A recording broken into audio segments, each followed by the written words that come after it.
Hello, I'm Duncan, and I'm the host of the first of many podcasts that South Downs Leisure are going to be doing over the coming months. We're going to be focusing on a number of features such as wellbeing, fitness, and today we're concentrating on sustainability and what South Downs Leisure have done with sustainability. So here with me today is Amanda and Iain, and they'll be introducing themselves in just one second. If I start with Amanda, would you like to introduce yourself, give me a little bit of background and perhaps how you got involved with South Downs Leisure? Yeah, hi. I have been passionate about the earth and the environment since I was a little girl. And that led me to take on a degree in geology, and in fact I have a PhD in geology as well. And that set me off in a career in the energy sector. In those days, geologists had the option of, I think, mining or oil and gas, and I chose oil and gas, which is interesting for someone in sustainability now, but I think it gave me a really good grounding in understanding many of the discussions and aspects and issues involved. More recently, I've moved into energy transition and looking at renewables and how we can reduce our carbon footprint. And also, during lockdown, I took on a course at Cambridge University on business sustainability management, and I found that was really fascinating, and it's an excellent course. And that led me to set up my own sustainability consulting company called Sussex Sustainability.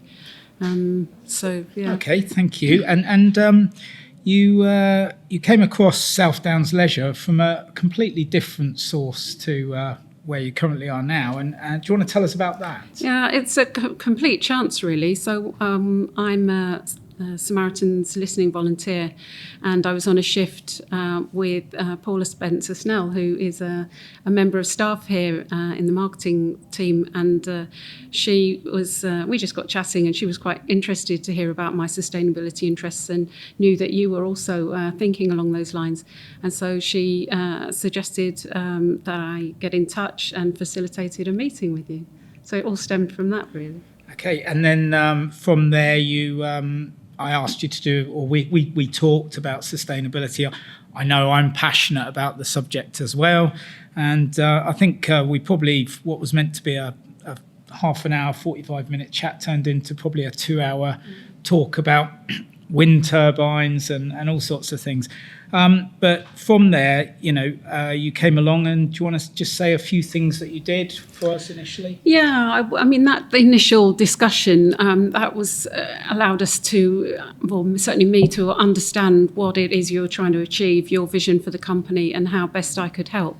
So there were 3 basic areas, I would say, that I contributed and helped on that front. One was with the completing a sustainability audit, going around the various sites that South Downs Leisure run. I think there were 8 of them at the time in Worthing and Lancing, and from that I created a report and looked at ways of how you could reduce the carbon footprint, also calculated the carbon emissions from those sites. The second thing was, I know you wanted the staff to be very involved, and so I did sustainability awareness training for many of the staff. I think of 50-odd people that came along, 4 separate 3-hour interactive sessions, and it included getting the staff to walk around the sites and see what they could find, which I think was I think everyone, the feedback was that it was enjoyable. And then the final thing was to assist you with the your sustainability strategy. I know you had one in place, but we're looking at sort of rejuvenating it, and so that was my sort of assistance there in helping with that. Yeah, and it was vital assistance that we needed. And so one of those people that attended the course was Iain, that's with us today. Iain, do you want to introduce yourself, tell us what you do with South Downs Leisure and your involvement with sustainability? Okay. So yeah, I'm a duty manager at Davison. I've been officially involved with sort of South Downs Leisure, Worthing Leisure throughout my whole life, really, due to family connections through my dad. So I was coming into the leisure centres when I was sort of 4, 5. I mean, I used to be in here in actual fact when I was about 2 or 3, and you remember Pauline? Yeah, so I used to go around and she had a filing cabinet. I used to end up pulling all her tags out. And apparently anyone else who would have done that would have probably been very badly told off, but because I was about 2 at the time, I used to get away with it. So yeah, I was going in sort of when I was 5, 6 with my dad, setting up badminton courts and everything like that. And it then moved into me getting employed. So officially I've been involved for 13 years now. Sort of either with Worthing Leisure, moved into South Downs Leisure. So I've had the benefit of being able to just see how we've evolved within sort of this sort of subject, but just as in general, because Splashpoint didn't exist when I first started, and we've been able to increase sort of our output with all this sort of subject. But it's always been something that I've been interested in really ever since I was young. Very similar to Amanda. I think everyone's grown up with Attenborough after all, so I was always watching that sort of stuff, even when I was very, very small. And it's, I always loved being outside, being a sportsman as well. We always know what the planet can do for us in terms of what it gives back to us, so it's always been important to me to make sure we look after it as much as we can. So Iain, why do you think because I believe it's been very successful with regards to bringing a lot of the staff on board. So what would be your view on that? Why do you think it's been successful? And if so, why do you think we've got so many staff engaged in this project?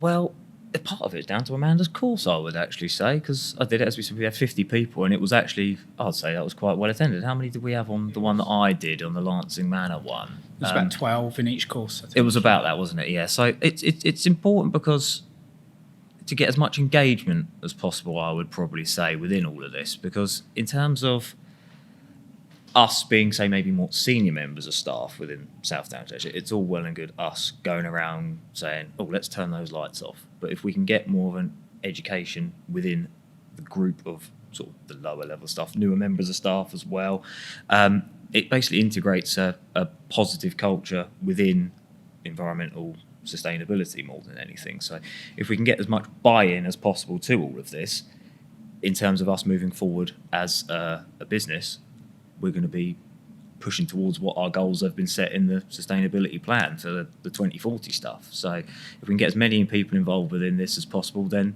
I always say it's the best. It's for the best. Yeah, so, I would definitely agree with you.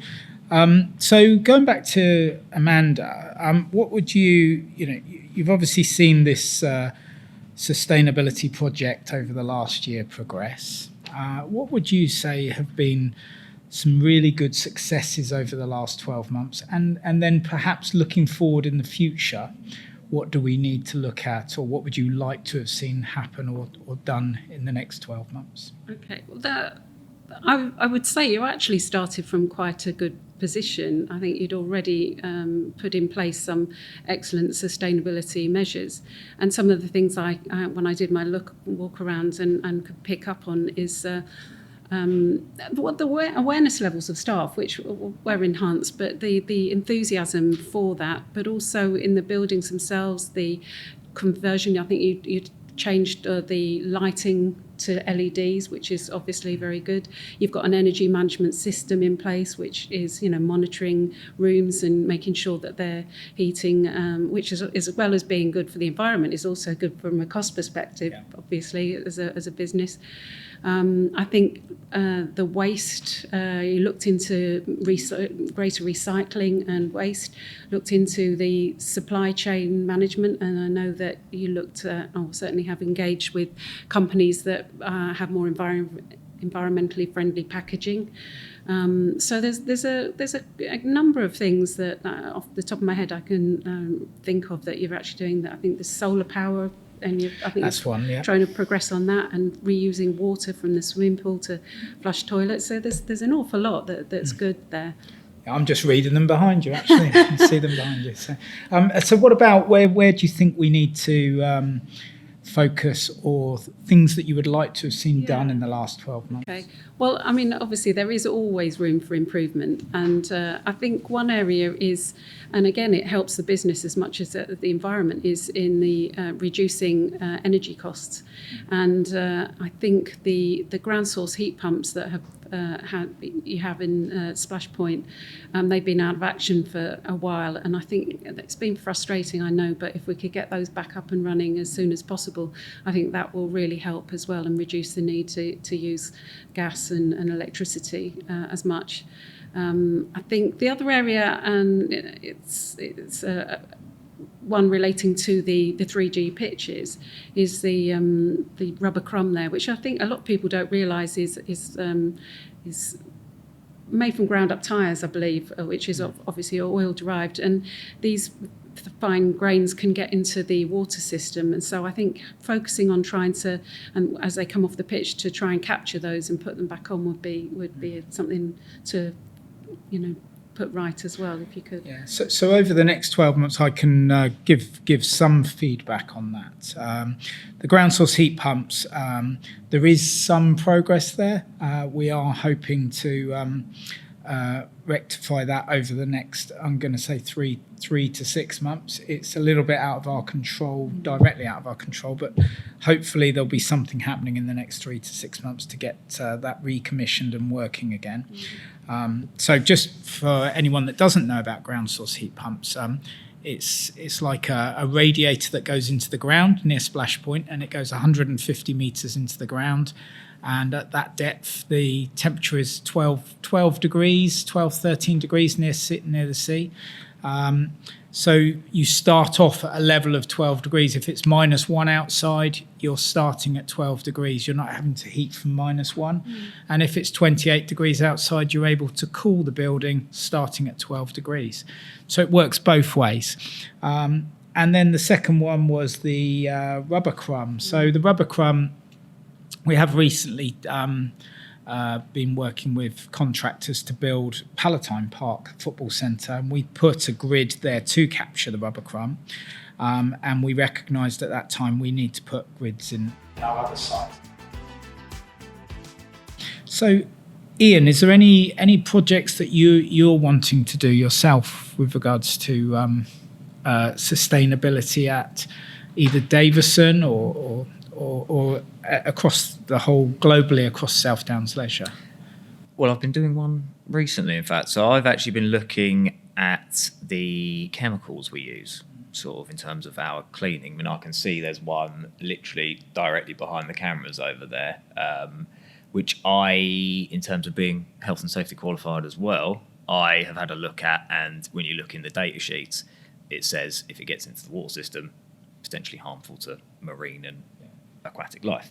So I've been looking around trying to source something that is slightly friendlier in terms of if when we do end up putting something down the drain, so it's wash off, say people have been doing the showers and everything like that, it eventually has to go out somewhere.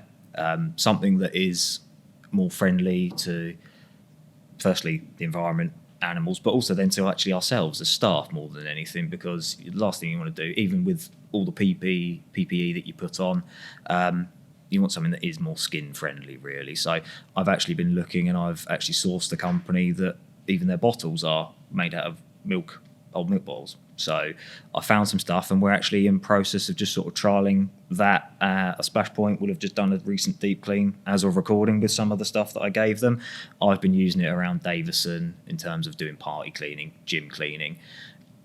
I've had no issues with it so far, so it's quite a nice little thing that I've found. And sort of, it's just an in progress. So the other centres are taking that on board? The other centres are taking it on board. I've just been dishing it out around, so I've got to just deliver the stuff to Lancing Manor and here at Worthing. So we'll let them try it and sort of see how it goes in terms of things like cleaning the floor. But if it proves successful, then it's something that maybe we can look to take on fully. And luckily, the person who's the CEO of their company used to work in leisure as well. So when I spoke to him, he said that it will work in all the showers. He understands the grime and everything like that builds up in troughs at swimming pools and all those kinds of stuff. So it's all been tested for it. So hopefully it will be a nice one.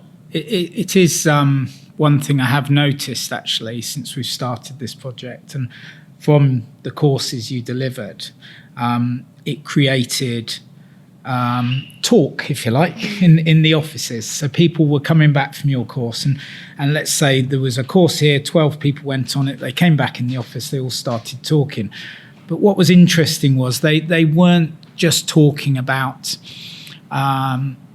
what they could do at South Downs Leisure. They were talking about what they could do at home, because what you delivered was, it was very clever actually, the way it was generic, and it could be done at home. You could be used at home or at work. So people were talking about how they're going to use it, what they're going to do different.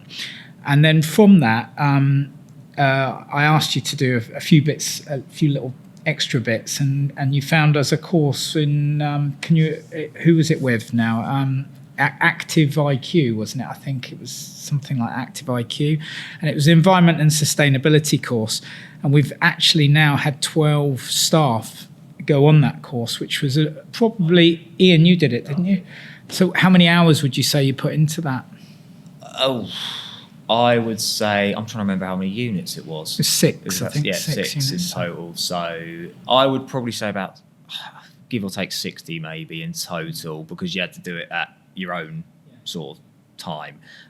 So I was ending up doing little bits and pieces, just if I had like half an hour at the end of my shift while I was waiting for the basketball was on a Friday to finish, I'd go on and do a little bit of that.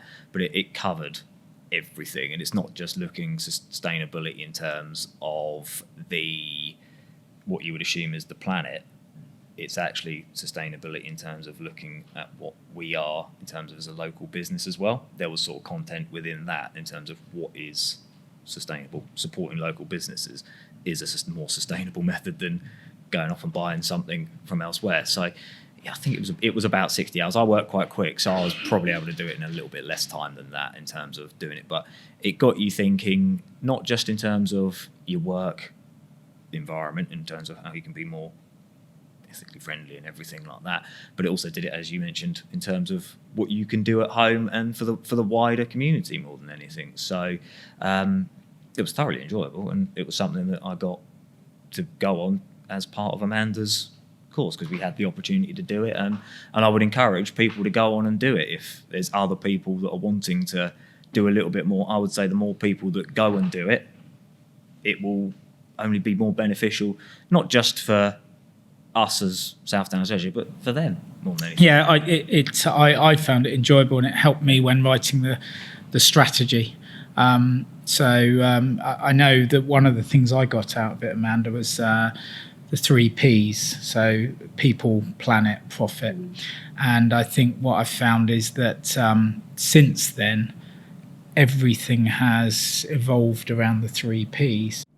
I'm really pleased. I too have got people, planet and profit as underpinning, and they are the 3 pillars of sustainability, and they relate to the sort of the social side of it, the economic side of it, and the environmental side, and all 3 really need to be in balance so that, to be sustainable. So I think they all have interplay. You can't have one or 2 without the other, so that's important. I'd also like to say that I think one of the reasons this whole sustainability exercise has been successful is because you have set that standard at the top of the organisation. You have made it very important to the whole existence and strategy of the company, and that will be seen by the employees, and so they have embraced it and know that they can point things out that might need changing or upgrading without fear of being of anyone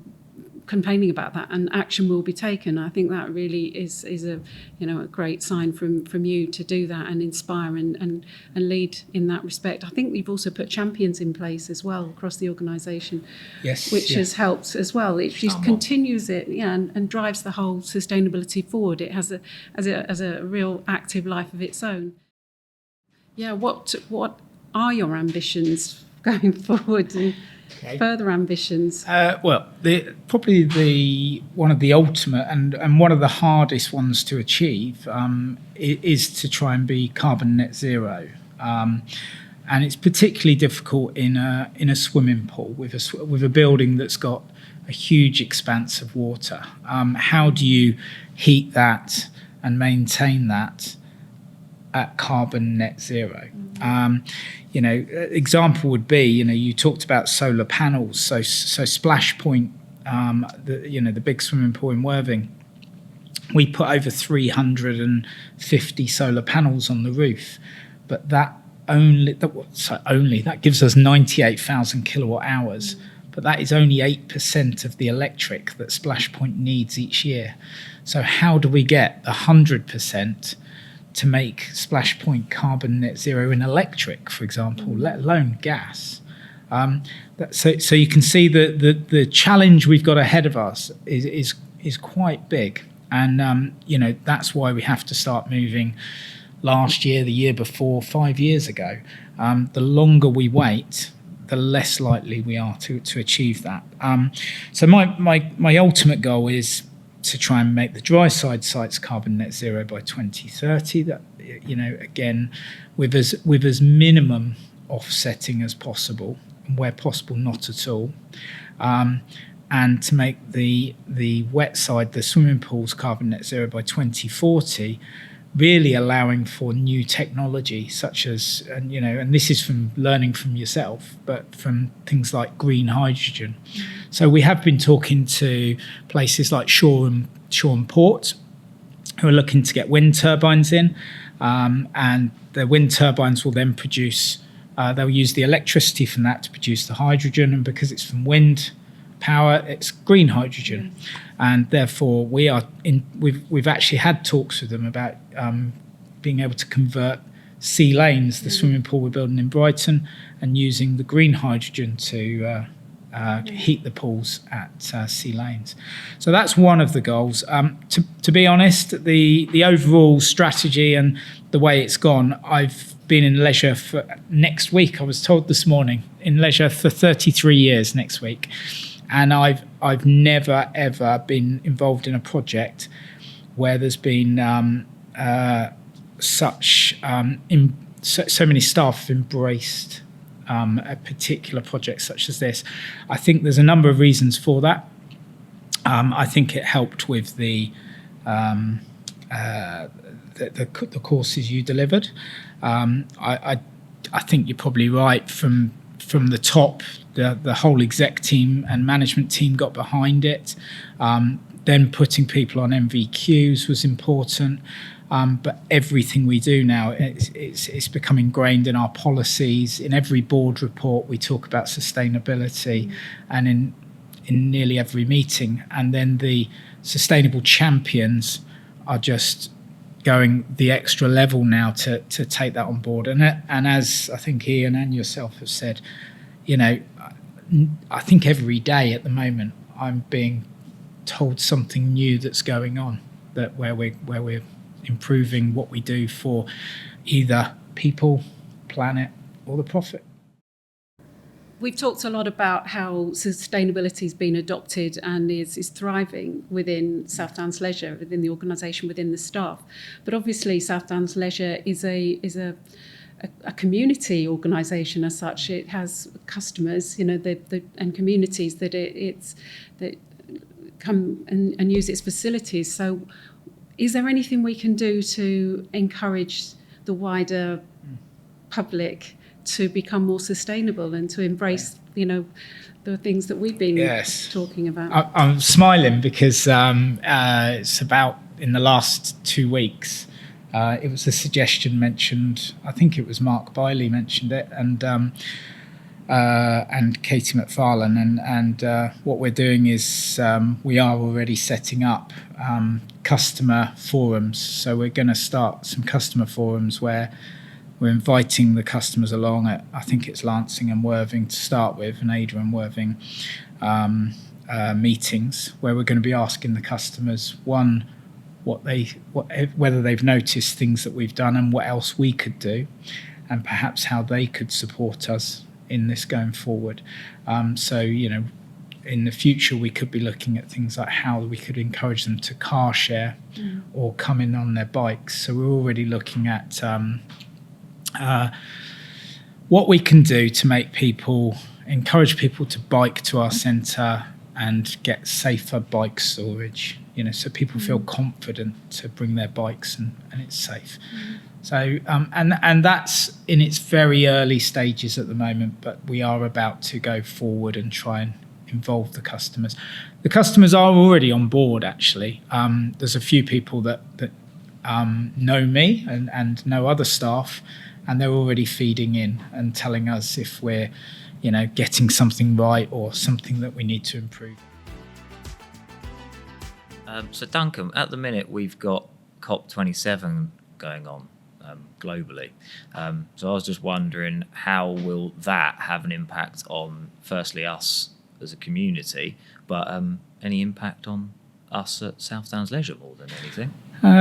Okay, yeah. So, COP27 is it's an excellent event that takes place each year because it brings it to the forefront, brings everything to the forefront of what's going on, and puts further pressure on governments and countries around the world to act. I think there is a feeling of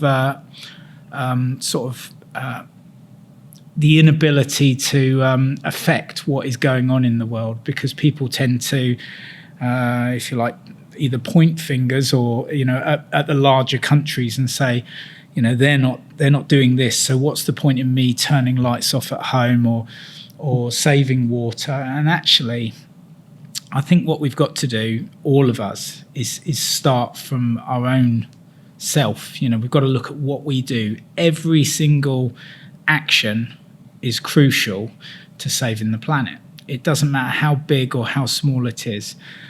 So if you decide to, eat one vegetarian meal a week from when if you ate 7 meals that were meat a week and you decide to go vegetarian once a week, you're doing something. Yeah. You're doing something. I'm vegan anyway, so if I try and encourage, I'm not expecting people to say, yeah, go and switch straight away. But if you can at least do 1 or 2 and try it, it does have an impact on everyone in the long term, but it also has an impact on the planet. So small actions, it doesn't matter how big or how small they are, they're all important. One of the things that kind of I get frustrated with COP, and I'm not sure, Amanda, whether how you feel about this, but I get frustrated with a measurement that countries do worldwide, which is GDP. Recently in the news, it was talking about the UK being the 38th out of 38 large countries in the world with regards to growth this year. So they're 38th in the league table out of 38 large countries with growth. And they, everyone, all the broadcasters, all the papers are focusing on that's a bad thing. Where I remember, I think it was Greta Thunberg 3 or 4 years ago saying that GDP should be scrapped because all it measures is that growth domestic product. And if you constantly grow, you're constantly impacting on the environment.